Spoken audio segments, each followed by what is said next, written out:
Welcome to stories of Saavan. നിങ്ങൾ വാരണാസിയിൽ ഒരു ബഡ്ജറ്റ് ട്രിപ്പിലാണോ വന്നിരിക്കുന്നത്? എന്നാൽ ദോശ ഇഡ്ഡലി ഒന്നും വിട്ട് കളിക്കാൻ താല്പര്യമില്ലാത്ത ആൾക്കാരാണോ? എന്നാൽ ഞങ്ങളുടെ കൂടെ പോരെ.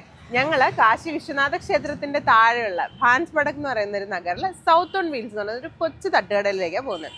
40 രൂപയ്ക്ക് ഇഡ്ഡലിയും 50 രൂപയ്ക്ക് ദോശയെല്ലാം കിട്ടുന്ന ഈ കൊച്ചു കടയിൽ ഫുഡ് എങ്ങനെയുണ്ടെന്ന് നമുക്കിന്ന് ഒരുമിച്ച് എക്സ്പ്ലോർ ചെയ്യാം.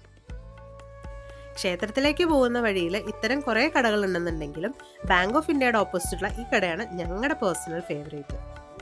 രാവിലെ 7 മണി മുതൽ രാത്രി 11 മണി വരെ തുറന്നിരിക്കുന്ന ഈ കടയുടെ പ്രത്യേകതകൾ എന്ന് പറയുന്നത് 30 രൂപയ്ക്ക് ഇഡ്ഡലിയും അതുപോലെ തന്നെ മസാലയുടെ അതിപ്രസരം ഇല്ലാതെ ബട്ടറിട്ട 50 രൂപയ്ക്കുള്ള നല്ല മുരിഞ്ഞ മസാല ദോശയും വടയും എല്ലാമാണ്. രാവിലെ കടയുടെ വലതുവശത്തായിട്ട് ജിലേബി കടയും രാത്രി മോമോസ് കടയുമാണ്. നമ്മുടെ നാട്ടിലേതുപോലെ അത്ര ഒതന്റിക് ടേസ്റ്റ് ഒന്നും അല്ലെങ്കിലും കൊടുക്കുന്ന പൈസയ്ക്ക് വയറും മനസ്സും നന്നായി നിറയും.